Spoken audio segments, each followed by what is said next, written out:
Good afternoon. I'd like to call to order the Caldwell County Department of Social Services Board Meeting. Today is Tuesday, February 27th. It is 5 o'clock. We're here in the Aldine Starnes Building. We'll get started with the Pledge of Allegiance, and then that will be followed by with the invocation by Mr. Ben Minton, Student Ministry Director at Hudson First Baptist. Face the flag, salute.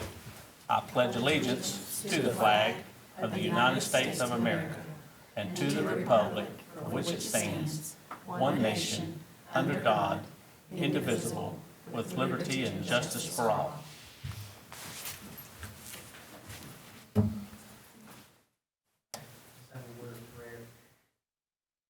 Father, thank you for this gathering.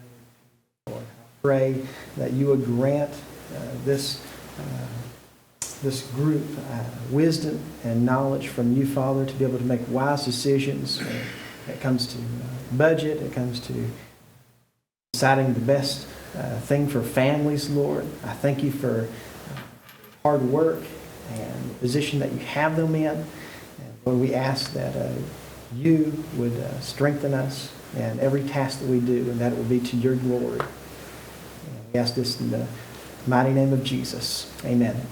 Amen. Thank you, sir. Thank you. All right. Is there any amendments to the agenda? None? So I need a motion to approve the agenda. I make a motion. A second. Have a motion and a second. All in favor, please say aye. Aye. All opposed. Now, we'll move on to the approval of the last meeting's minutes. Need a motion to approve those. I make a motion. Second. Have a motion and a second. All in favor, please say aye. Aye. All opposed. Motion carries. All right, we'll get into the meat of our meeting. Introduction of retirees. Kathy Triplett, Social Worker 3, Guardianship, April Wiles Williamson, Adult Services Supervisor.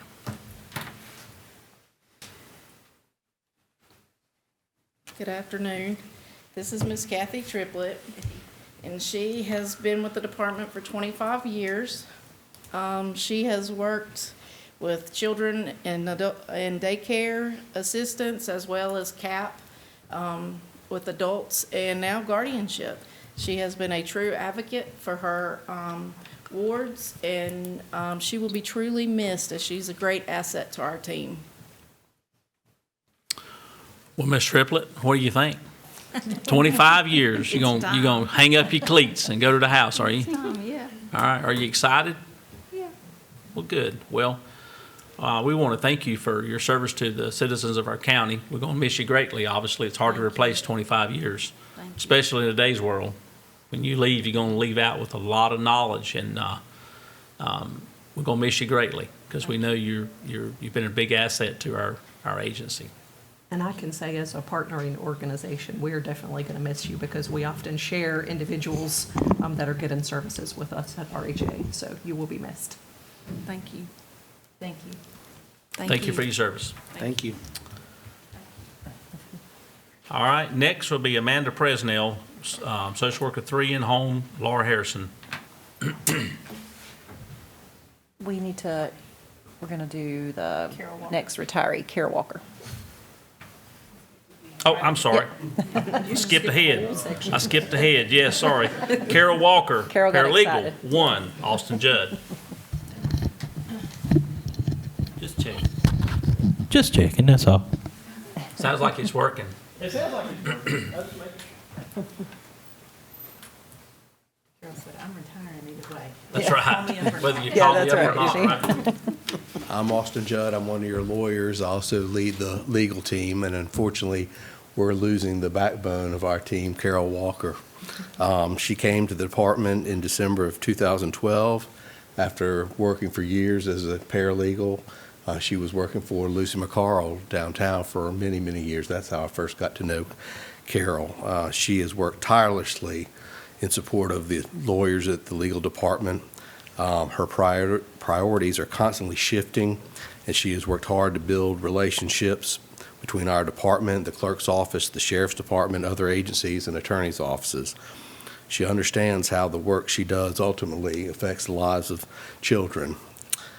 She would like to thank her fellow employees who have taught her so much, especially the legal team members, past and present, and who have made her work meaningful and rewarding. And I would just like to add, we have to fill her job, but she will never be replaced. Thank you. I was getting ready to say, I'm not sure if you're ever going to replace her. No. Yeah. So, and we talk about a wealth of knowledge, you know, that stuff that you guys on the legal team do is, that's a specialty that a lot of people, you know, don't understand the complexity of it. So we're going to surely miss you, Miss Carol, because I know that all the stuff you've done through the years has been a great asset to our legal team and our agency and the kids and people that you deal with on a daily basis here in this agency. So thank you so much for your service. Thank you. Thank you, Carol. And congratulations.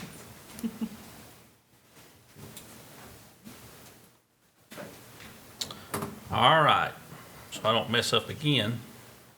Let me make my marks here right quick and clean this up. All right, introduction of new supervisors. Is Casey here? There she is. Miss Casey, come on up so you can introduce our new supervisor that you have, and then we'll get Laura up to introduce hers. Good afternoon. I'd like to introduce you to Nikita Nivens. She is our new foster care or permanency supervisor. She's taking over a foster care team and adoptions. And Nikita has been with our department since 2007. She's done foster care and permanency the entire time. So we are very excited to have her in this position and for her to share her knowledge with us. Sounds like to me you're the right person for the job. I hope so. You got all that. You got all that experience. You know? I do. So you're excited? I am. Yeah. Okay. Well, we're excited for you. Congratulations, and you guys do a wonderful job over there. So, looking forward to having you guide the team there. So, Thank you very much. Congratulations to you. Thank you. all right, Laura Harrison, you want to come up and introduce your new supervisor? Amanda. So this is Amanda stranger. Presnell. She's taking over our in-home protective services team. She has been with our agent, in CPS and child welfare for 20 years. Well, almost 20 years in December, as Amanda corrected me earlier. But been with our agency all but 2 of those years, correct? Yes. And so she's been with us for a very long time, has a wealth of knowledge to bring with her to her new job. Happy to keep her, and she'll do great in her new role. Thanks.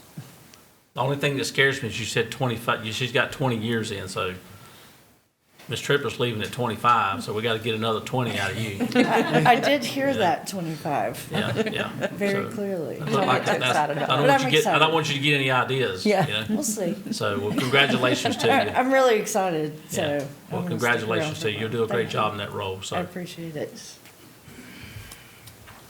all right. Anybody else got any comments before we move on? All right. Next on the agenda is going to be reports. Well, lo and behold, he showed up again.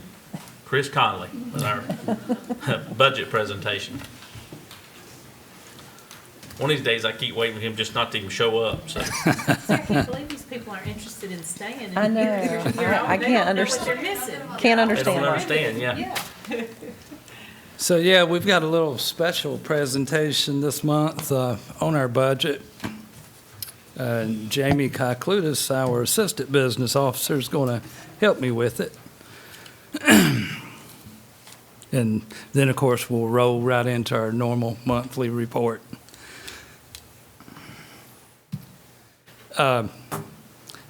This presentation is basically just a highlight of our current year budget, and we'll just touch on some areas where we've experienced increases and decreases in expenses. Of course, the primary goal of our primary goal in utilizing our budget is to maximize the services that we're able to provide to citizens of the county, and particularly focusing on vulnerable populations where we're able to do so. Our budget timeline, of course, as you're aware, our budget, our fiscal year runs July 1 through June 30th. You know, it's not on the calendar year. So we begin each year, each July with a new budget. And by the time we get to mid-year, which is, you know, late December, early January, we're beginning to work on the next year's budget. We're at least making some preparations for what that will look like. So by mid-February, actually February the 15th, we've got a good skeleton in place for our new budget. And on that date, the controller's office issues the budget estimates for the next year, which that is simply estimates of the cap funding that we will receive the next year. So we take those estimates and plug in the numbers into our budget template, and that gives us a good idea of what the amount of county dollar we'll need to cover expenses for administration and services the following year. Of course, after we've prepared our budget, then it's presented to you, the DSS board, at the March meeting for approval. And at that point, we then submit it to the county. And of course, the county budget is approved by the commissioners in June of each year. So that's basically a timeline that doesn't change much from year to year. So our DSS budget is basically 5 parts, and looking at the pie graph here, actually, beginning in the lower right-hand column, we'll start with administration. As you can see, that encompasses by far the majority of our budget, over 70%. And administration costs include not only staff expense, but also operational expenses that are necessary for keeping services flowing, you know, such as supplies, postage, some professional fee expenses, telephones, computer leases, all those things that we've got to have in order to provide services. The second area, going clockwise, is child resources. And of course, that's the second largest part of our budget, comprising about 20%. And within child resources, foster care room and board payments are the bulk of that area, coming in at about $2.3 million for the year. In the current year, room and board payments are drawing about 73% reimbursement. So the county dollar needed to cover the foster care payments is about $600,000. And as far as the county dollar in child resources, that is actually lower than the adoption assistance expense, which is an all-county expense in our budget. Adoption assistance total for our county, the program runs about $4 million a year and has increased somewhat significantly over the last 2 years due to 2 room and board rate increases put in place by the state.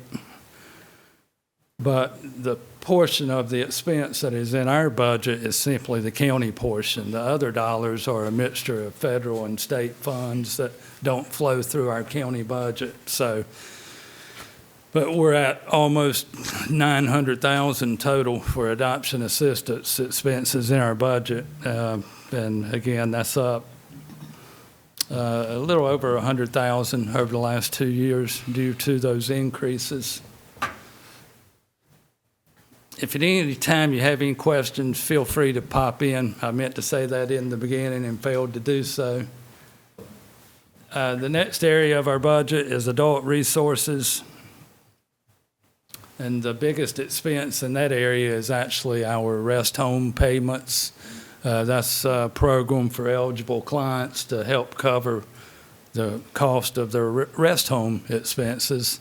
And that too is an all-county expense in our budget. And due to underspending in that area, we were able to pull some funds from that expense line and transfer to the adoption assistance expense line earlier in the year to cover projected overspending in that area because we had not budgeted for those increases that I mentioned a moment ago, the second of which was just announced late last spring after our budget was already prepared, and we didn't have an opportunity to include the additional funds in this year's budget.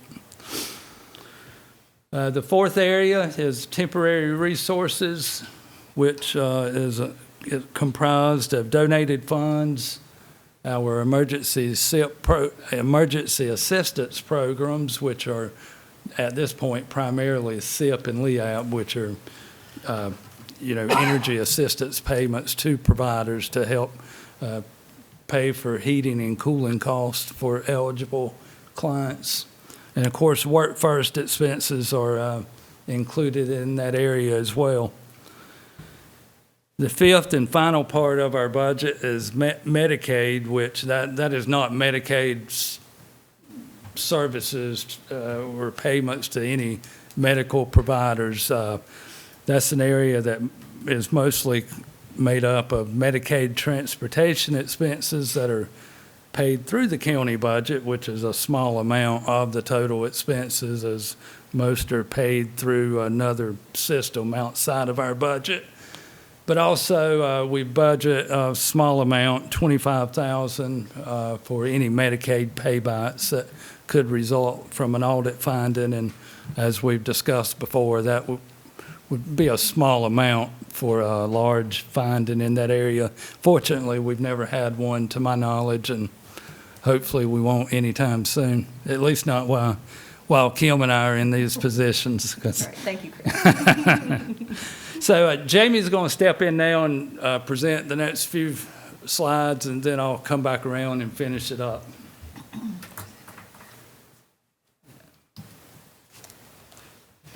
So we are funded with a mixture of county, federal, and state funds, with the majority of our expenses are federal dollars. In fiscal year '23, the split was about 54% for federal, 34% for county, and 12% for state. And most of the costs we incur are up front. We spend it and then we receive reimbursement through various methods. There is some flow-through funding for the services and emergency funds, like the SIP and the LEAP programs, that just kind of funnels through, but the majority of it is reimbursed.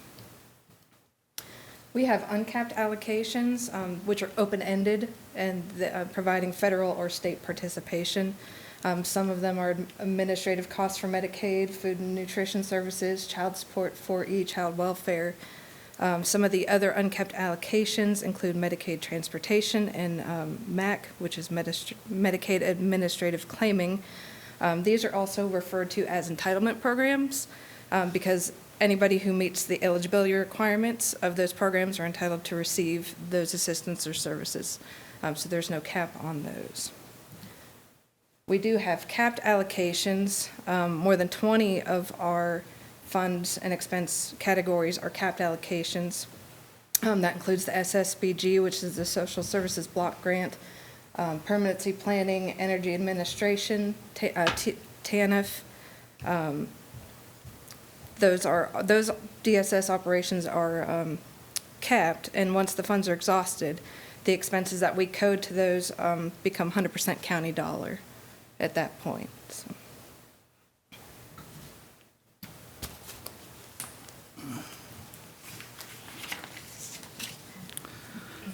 So, yeah, most of the program and admin or administrative expenses in our budget have some reimbursement tied to them, most, but not all. And those reimbursements generally range between 50 and 100%. And of course, the slide here notes some that are in that first category. Of course, Medicaid being 75%.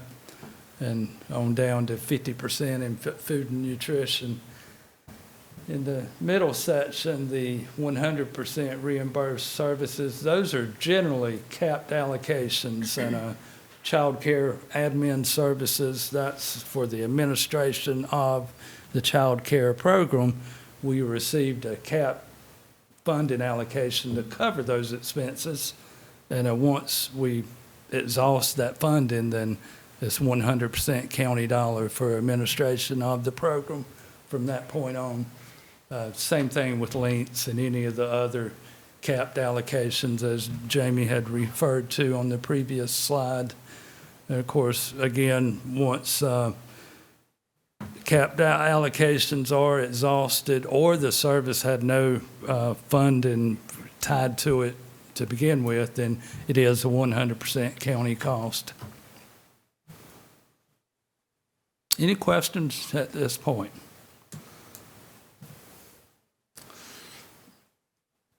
So this slide is simply a graph of our current year budget, where we are at this point in the year as far as total budgeted revenues, which are almost 10.6 million and about 6.4 million in county dollar.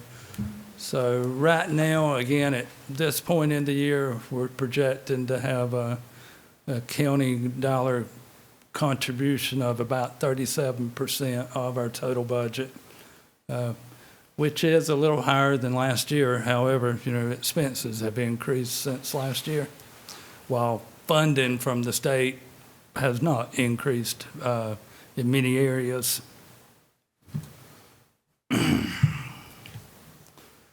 So the next few slides, we'll look at each department within our budget, beginning with administration on this slide, broken down like the previous slide as far as a revenue and county dollar total in that pie graph. The top left of the slide, of course, shows, or near the top left, that section shows salary expenses in excess of 11 million for this year and operational expenses of almost 900,000. And of course, our budgeted revenues in that area are almost 7.9 million and 4.3 million of county dollar.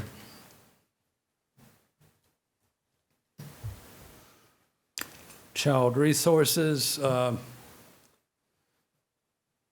our county dollar in this section is higher than any other, well, no, not any other area, but higher than what it had been due to the increase in adoption assistance expense, again, related to the room and board rate increases.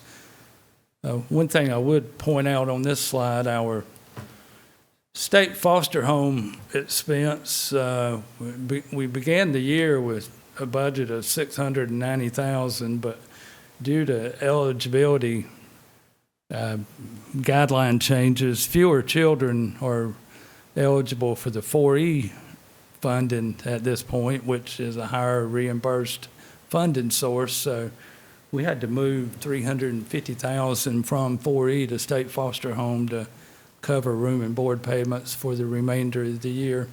So that too led to an increase in our county dollar for the year.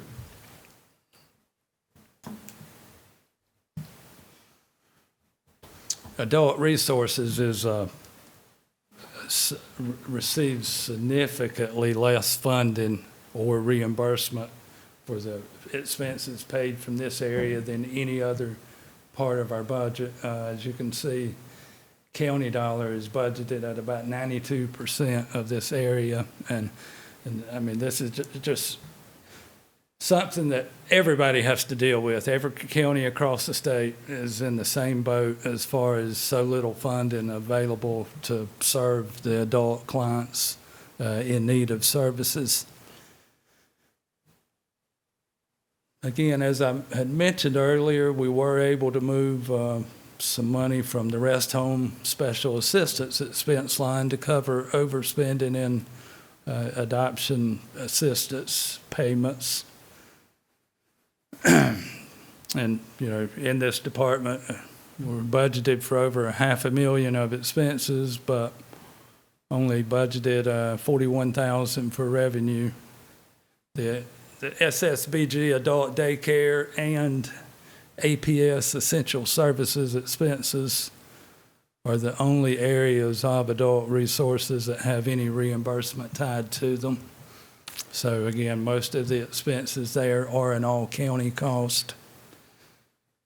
The special needs expense line is utilized mainly to cover expenses for our adult wards who may not be eligible for Medicaid. So some of them have ongoing medications that we have to purchase for them, or end up in a situation where we're having to pay a monthly room and board payment for them. So those expenses have increased in the past decade.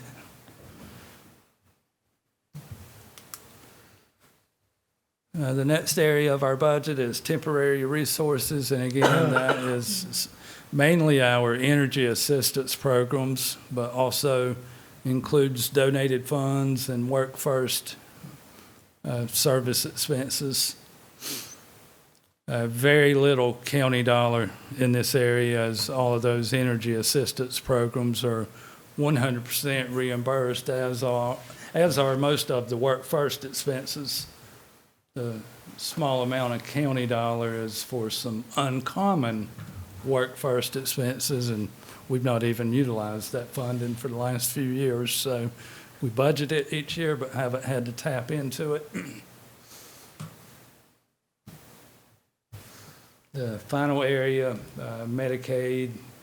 Again, mostly Medicaid transportation expenses paid through our county GL, but a $25,000 pot for covering audit finding expenses as well.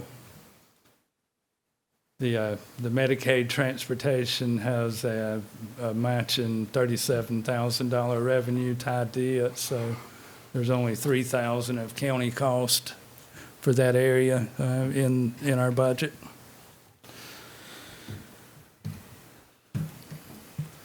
So again, at this point in the year, total budget of almost 17 million, budgeted revenues of 10.6 million, so a county portion of almost 6.4 million.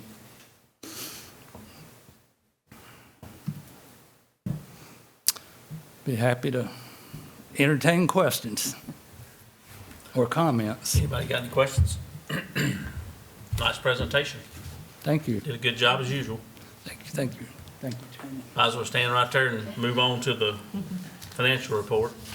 Get all this stuff out of the way. So you can get to the good stuff. That's right. I know how it is. No, we done gone through the good stuff. Okay, our monthly financial report for January, reimbursements for the month totaled $691,095. We ended the month with receivables of almost $1.5 million.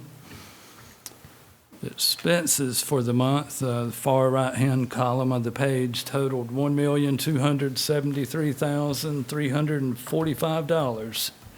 So our county dollar expensed in the month came in at $582,250. Looking at our year-to-date to prior year comparison at this point in the year, expenses are up $282,000. Revenues are up almost $238,000.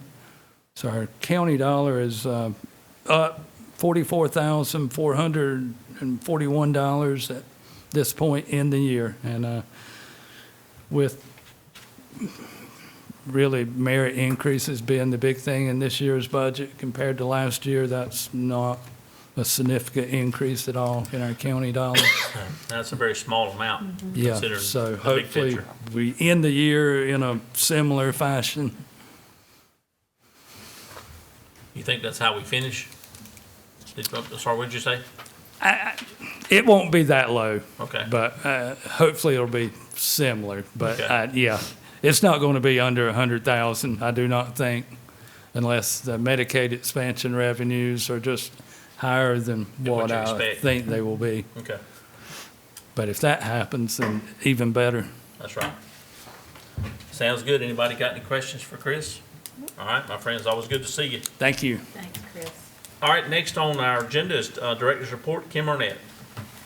So I'll start with our personnel report, and as you can see, we've filled some positions since last meeting, but it seems to be just kind of, we fill them, people vacate. So we've had some folks resign due to, retirements, we've had some promotions, and we've had some people leave to go to some different agencies this month.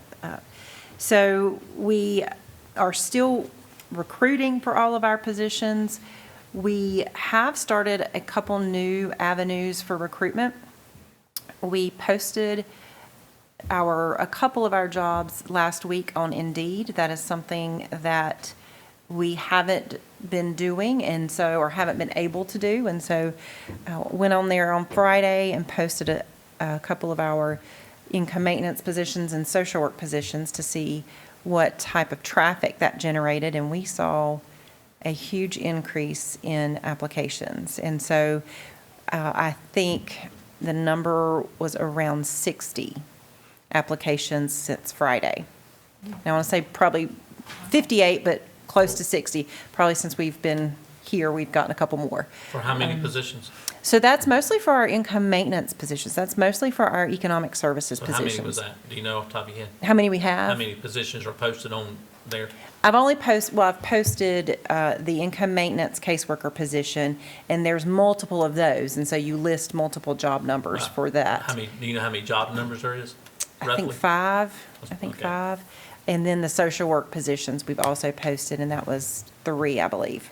Did we get that resolved that the HR side is, so we can get that? My understanding is as a county, we're working on setting up a corporate account. Okay. So that is my understanding. And so I think that will be beneficial for us. Now, I know, as you know, some of these applications are not going to be, it's not going to turn out to be folks that qualify, but I think a portion will. It just increases the Audience. amount. Yes, it helps us with our pool. And so I know that we're going to be getting through all of those, because right now what we're having to do is they will apply on Indeed, but then an email will come to us, and then Lori is actually having to respond to them and say, can you go to the county and apply on that website? And so it's a little cumbersome right now, but we're willing to do it because we need the applicants. And so we're also going to be reaching out just via their resume that they've posted on Indeed, even if they don't apply through the county. So we're really trying to recruit as many as we can and get these positions filled. We also posted on dssnc.gov, and so we've posted our positions on that as well. So I think that's going to prove to be beneficial. Something else that I have started doing, talking about just new employees and recruitment and retention, I decided when I first took this position to start setting up new employee director meetings. So I didn't say that the way I wanted it to come out. I want to meet with our new employees, and so setting up kind of an orientation for them with me personally. And so we started that last month. I had about 5 of our new employees. I sat down with them. We talked about, where they've come from, what led them to work, applying for the county. That helped everyone also get to know each other because they were in all different areas. So we talked about what their job is at the county, what they're doing. We talked through what some of their worries are about this new position. We also talked about what some of their goals are and why they chose to apply and to take these positions. And then that led into some conversation about self-care. One of the employees said one of her worries was compassion fatigue, which is something that's very real in the helping field. And so I was impressed that was something that she brought up. And so that led into a discussion about self-care. And we talked about, what are some of their kind of signs that they're starting to feel that compassion fatigue or that burnout. And we talked through some of the things that they do for themselves when they're starting to feel that way. And then we talked through some of the things the county offers to help with that. And so I really feel like it was a good meeting. I'll be doing that monthly. So anytime there's new employees during that month, I will meet with them one-on-one, or not one-on-one, but in person, and go through all of that with them. So I'm excited about that. It helps me to, because we've had so many new employees, it helps me to, to get to know them a little better, especially in the beginning, and for them to feel like they get to know who I am too.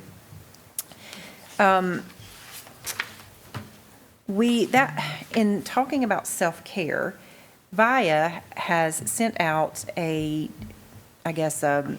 training opportunity, talking about a self-care training that they're doing with just surrounding agencies. And so I've reached out to them and I'm asking some questions about what that training is going to be like. And we are looking at asking them to come bring that training to our employees. And so we haven't solidified that yet, but I am in the process of exploring that and seeing what we can offer and what they can help us with our employees. So that's something I'm hoping that works out. Does everybody know who Vi is? I know you know. Yep. Okay. Okay, that's all Is that I it? have. That's all you I got? have. All right. Sounds good. Thank you, Kim. Next on the agenda is Children's Services and Adult Highlights, Miss Laura Harrison. So my page is the blue page, if everybody has that in front of them. I'm not gonna read all the numbers like I didn't last month, so I'm gonna kind of do it like I did last month. But you'll see that we did have a pretty significant increase there in the number of calls that came in and also the number of reports that were received. And that is typical after, if you'll recall, last time I reported numbers were down, and that's typically because of the Christmas holiday. And so now for January, we're, saw that increase go back up. So I know you don't necessarily want to talk about the numbers, but we can see them, but people They at home can. can't Okay, see them. I can. So if you would. No, I don't just- mind. You ain't got to hit all of them, but just kind of hit the high ones. So we had 181 calls that came in through intake, and then 57 reports that were screened in and accepted and assigned. And again, those were a pretty big increase from the month prior. Assist also increased. The other number I'll touch on there is foster care. Our number did go up a little bit for the number of children that are in care. And some of that was due to some backlog with court that we had.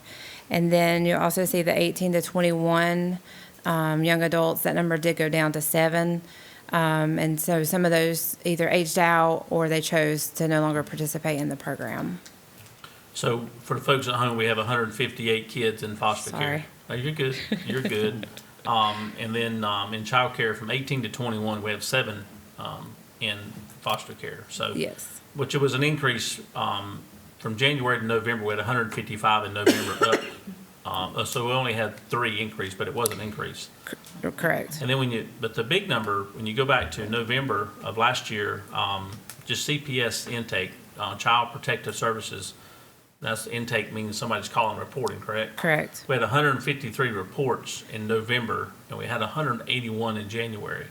Do we know what caused that, or is that normal for time of year? Is that, school going back after Christmas? Right, so that's I mean, typical with the number went down because of the school holidays. Mm-hmm. And so typically when we come back from school holiday break, we have an increase in those numbers coming in. So a lot of those calls do come from the school system.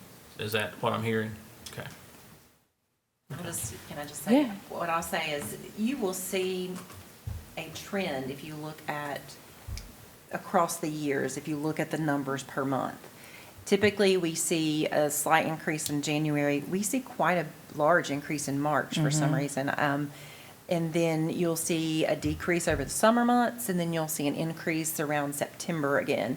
Then you'll see a decrease around December. And it just follows this trend every year. And I think it's just, like Laura said, I think it's, when school is out, the school is a large reporter. They're spending every day with kids. Sure. And so they have lots of good information, and they see a lot of things that are concerning at times. And so they're a large source of our referrals.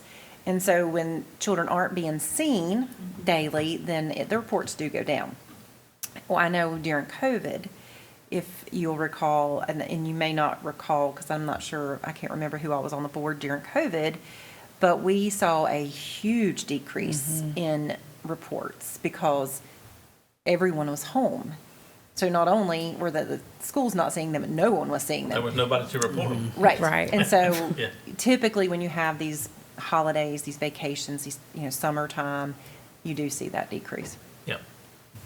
I just wanted to bring that out for the people that's watching on TV. Sure. Some highlights I just want to touch on. So I don't know if you'll recall, I've talked about the new intake tool that was supposed to come out for us, and then the state delayed it, and then they delayed it again. So they're scratching our current system, the Child Welfare Information System, which you may hear it referred to as CWIS or NCFAST on our side as well. It is separate from Brandy's and Economic Services. Sorry, Brandy, I didn't mean that. NCFAST, they did pull us separate out from them, but they're getting rid of it. It's just not a great system for child welfare. The system that the state purchased is actually from Australia. And so it doesn't really fit for us. And so we've had lots of issues with it, and they're just no longer, the platform is Curum, and it's no longer able to support what we need. They're not going to update anymore. So I'm kind of getting the weeds and didn't mean to. But so they're currently looking at doing a new system, looking at branding that system now, and hope to roll it out in 2025. Now, whether or not that happens or not, who knows? But that is what the state is currently saying. We'll continue to use CWIS until that Until point. then, yes. Yeah, we won't have to revert back to like paper or anything like that, they say. Yeah. But, yes, so hopefully never. As of but, now. Yeah. But, also NCFAS just made our jobs more difficult in the manner of, it takes a lot more time for us to do stuff in the system than doing it in the Word document. And So so are they completely scrapping NC-FAST? they are, So they're only scrapping it for For child our welfare. side. Oh, for your side? yes, So- not for economic services. Right, Okay, and 'cause so I know they we- did a little separation between NC-FAST and child welfare not too long ago. I don't remember. how- Couple Well, years. the new Yeah. system, but don't, because now they talk to each other, right? They do I to mean, some degree, not as much as they used to. When they pulled us out, the two don't talk as well together anymore. I don't know. Yeah, so they're not quite as linked as they were when it was all NC-FAST. So they pulled us out as CWIS because what was happening, one of the main things that was happening is child welfare workers were going in and making changes to some of the information about the families you're working with. Well, then that would change information on the economic services side and affect benefits. And so I think they saw a huge issue with that, and they decided to pull, and I'm sure there are other reasons, but for just for the purpose of this conversation, that was a big reason. Yeah. And so they pulled child welfare out, created this separate system with still child welfare having an inquiry into NC-FAST where we could look things up in the economic services side, but we couldn't alter it. Right. And so their initial vision just didn't work out the way they wanted it to, with everything flowing together. So we'll see what this, and Laura's been on a governance committee for our intake and assessment part of that system. And so she's gotten a lot of good inside information about the process. She's also been able to give a lot of feedback about the system and how it works in reality. Yeah, how it works and don't work. Right, and it's very outdated, like Yeah. behind the scenes, and I don't think any of us realize that. They're not able to fix a lot of things that need to be fixed because of the system being so outdated. Got it. Okay. So, and then also we had a Links event over, I think it was either this past weekend or the weekend before, 2 weekends ago. We partnered with Burke County DSS, and we did it at Bose. And so what Links is for any child that was in foster care or currently is in foster care from ages, I think it's 13 to 21. Correct me if I'm wrong. And so we reached out to those children. Even if they're not in our custody now, they're still eligible for those services, and had a great event. And so we had a good turnout, hoping to get that program up and running again. And so we were really grateful to be able to partner with Burke County, and we hope to do some more activities like that. Good. So then in adult services, in January, we had 50 adults that we were guardians over. That did go down a little from December of 53, and that was just for normal stuff for aging adults.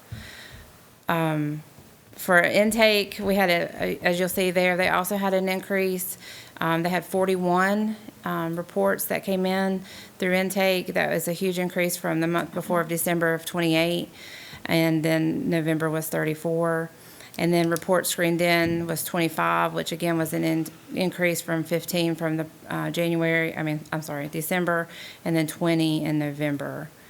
And I don't know, if there's a reason that we think that might be, or. I think it's just the normal, yearly kind of ebb and flow of reports. I don't know that there's any specific cause for the increase in adult reports like there is for the child reports. And then for their highlights, Celebration of Life is coming up. That will be on May 17th at Mountain Grove Church. So we are actively planning that. And so just as a reminder, anybody, businesses, financial donors, $500 or above, they are gold sponsors. And they will have their company logo printed on the back of our Celebration of Life shirts. They'll also have the radio and TV publicity as well as signage at the event. So go ahead and throw that in. And I think they're coming next month and going to talk more about Celebration of Life. Y'all have never been to that. It's pretty cool. Yeah, it's a really great event. It's a really fun event. Yeah. Any questions? I don't think so. Not for me. Anybody got any questions? Thank you. All right, thank you. All right, up next is Family Support Services highlights. Miss Brandy Hood. Good evening, everyone. Good evening. So just to go over some of our numbers, for food and nutrition services, they completed 340 applications. I don't want to be yelling, I feel like it's right there at me. 340 applications last month. They have 11,854 individuals receiving food and nutrition. And that totals the services that was paid out is $1,938,635. For our child care services, we received 20 applications for child care. We have 673 individuals currently receiving, and that totals $233,354. How are we doing on the wait list? No waiting list. Perfect.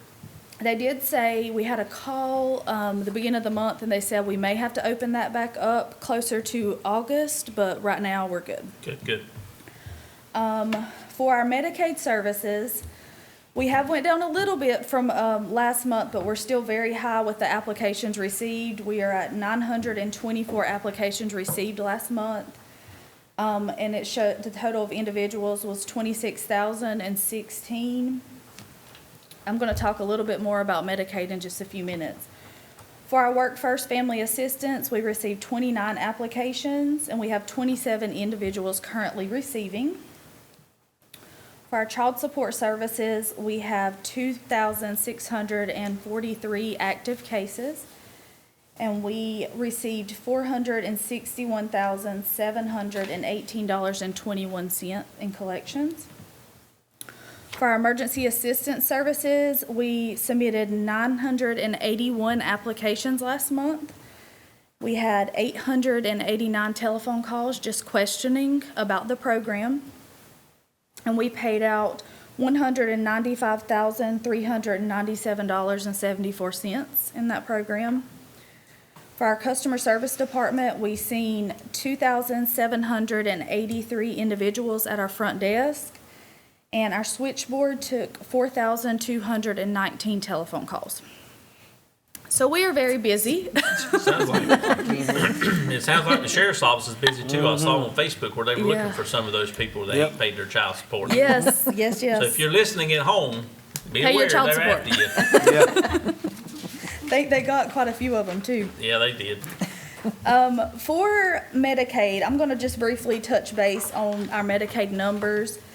And I just wanted to just give an estimate of where we're at currently with expansion and the increase that we have seen.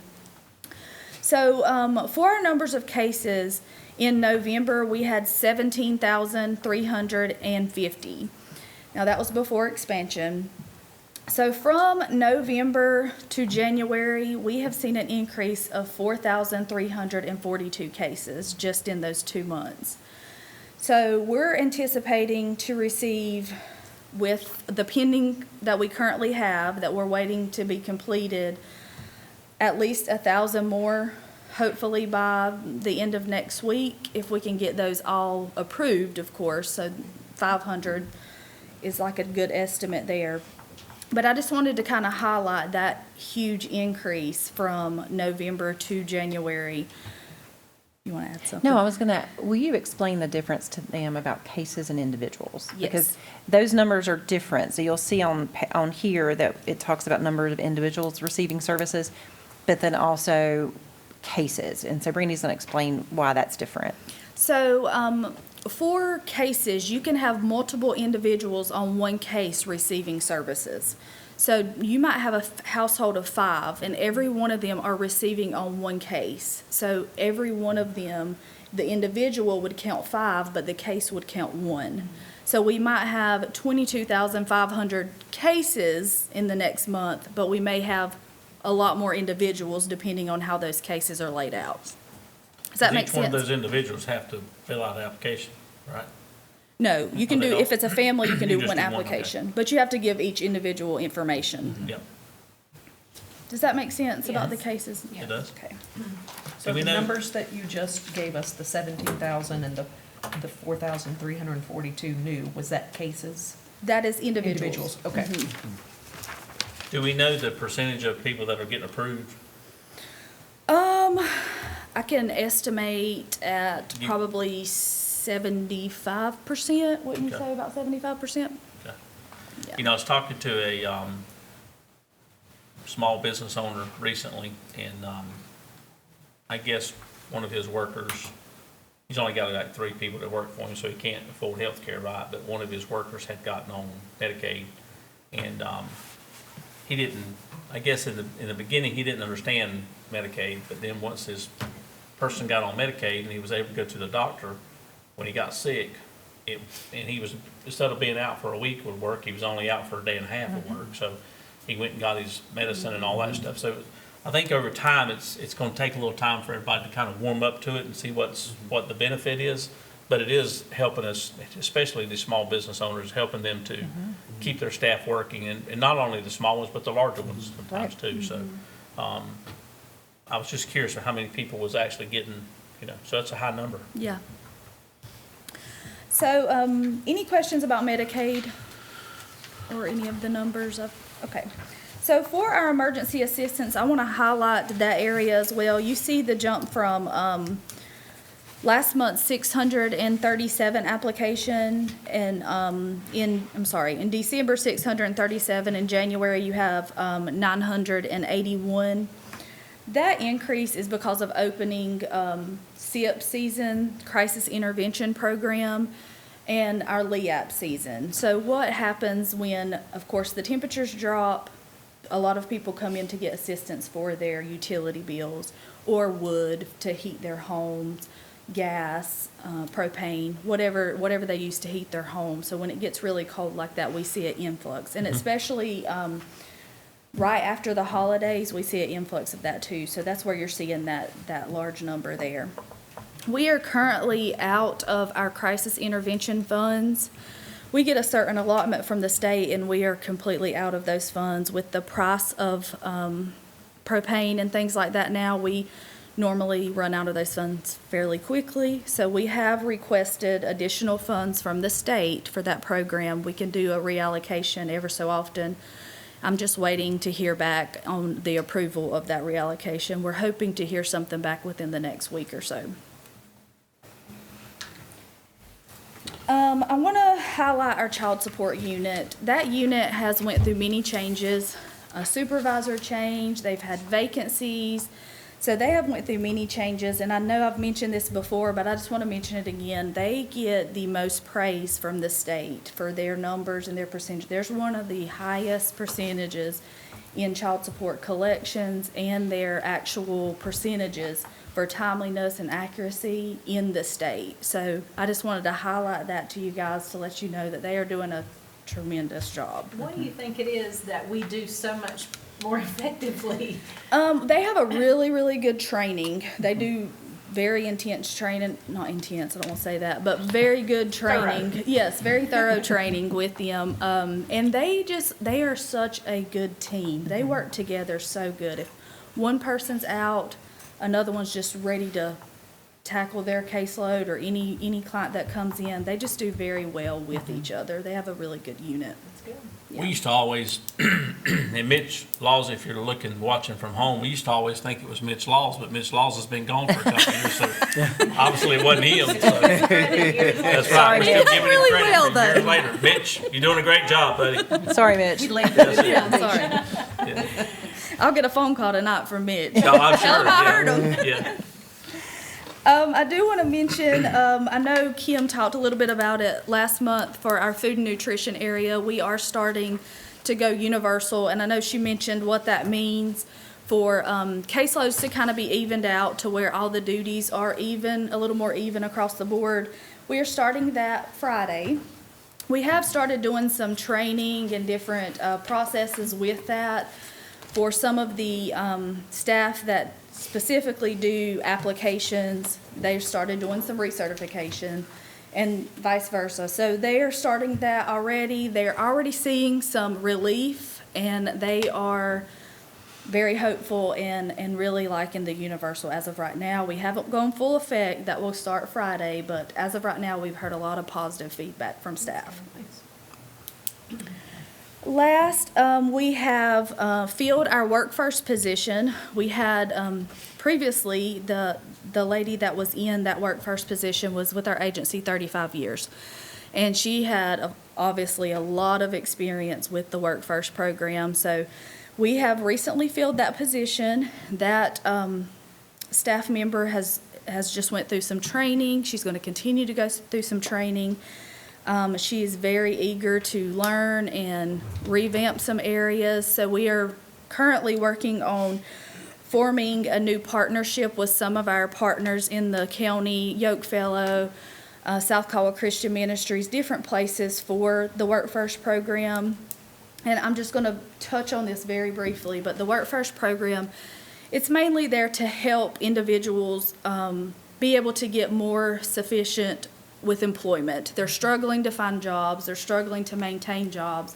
It's just that family assistance. They can help them with job applications. They can help them with interviewing skills. It's that worker really gets involved with families to help them maintain a job and to continue to do that. So we are working with some of our partners to get them some work experience in, and some of the county partners that's responded back have been very, very happy to help with that program. So I do want to add that we've had a lot of help from Iredell County DSS. They have been very willing to train. The supervisor that was over this program had never worked in Work First. I had never worked in Work First, so we was kind of going in blinded because the person that had done it all these years is now retiring. So we was a little concerned, but we have got some great training from Iredell. They actually allowed the supervisor to go down there for a week. They have been a tremendous amount of help to her, and she actually has been completing all of the Work First duties on her own now, so she feels very comfortable with us. I just wanted to throw that out there, that Iredell County has been very helpful during that transition. Send our appreciation back to them, please. Yes. Yeah.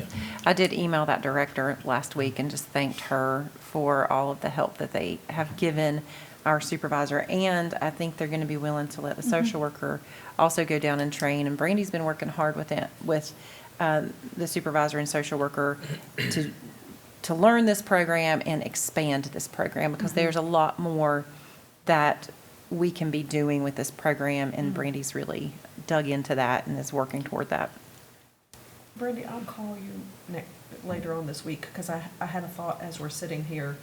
We have a individual placement services program, which is essentially like supported employment.